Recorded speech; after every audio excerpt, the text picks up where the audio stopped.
Let's turn now to our Sunday reflection. We have Father Chris Reising, pastor of All Saints in Des Moines, here with us. Father Reising, thanks for coming on the Catholic Morning Show. You're welcome. It's a good time to be here. And so we got the second Sunday of Lent. Hopefully everybody has got past that first beginning of Lent fervor, and now we have getting into the deepness of Lent. So what is the good word that we should listen for upcoming in the Gospel? I think it's the preparation for the cross. Because the transfiguration takes place in the gospel this Sunday. And right before that, Jesus says, if you want to be my disciple, you have to take up your cross and follow me. He's also heading to Jerusalem for his last time. Right. So it's the cross.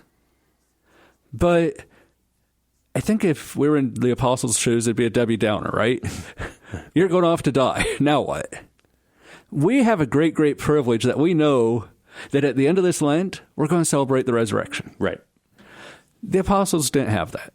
So he takes Peter, James, and John, goes up the mountain, he's transfigured, so they get to see his full glory as God. And he's there with Moses and Elijah, the law and the prophets. It's saying that this whole Old Testament is pointing to Christ. He's the fulfillment of all of that. Everything that they were longing for is now fulfilled in Jesus Christ, that God has come man to our rescue. And the voice of God, the Father, once again says, this is my beloved Son, just like at the baptism, so that what they had heard at the beginning of his ministry, they're now hearing at the end of his ministry, saying, this is the same Jesus, the same Son of God, who's going to go and do this mission. And he gives them this revelation to strengthen their faith. Now, does it work so hot? No, because you think about Peter, denies him 3 times, all the disciples run, and of the 3 that go up there, only John remains with Jesus through the whole thing. Mm-hmm. But even John, they don't remember that he said this or did this until he rises from the dead, because he's like, hey, keep this quiet. Right. Which is always a mysterious thing. Is how do you not talk about somebody who lights up and glows before you, like the pure light of God?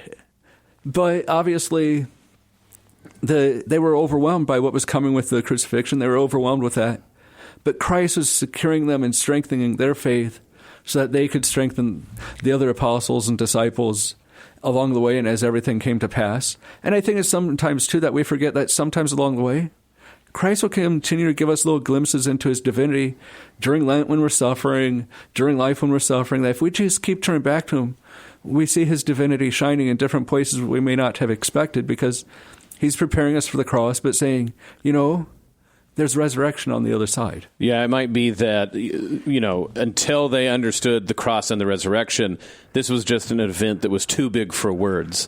But like you said, I think that's great that in hindsight, of, yes, suffering, but then in those resurrection moments in our lives, we get to look back and see truly there was God, as it were, bursting forth from the seams of this physical reality and a look at eternity. So, I hope that people, maybe you're not going to go up a mountain and see Moses and Elijah, but I do hope you have your transfigured moments here in Lent. Father Chris Reising, pastor of All Saints in Des Moines, thank you for coming on the Catholic Morning Show. You're welcome. Have a great day. We appreciate it.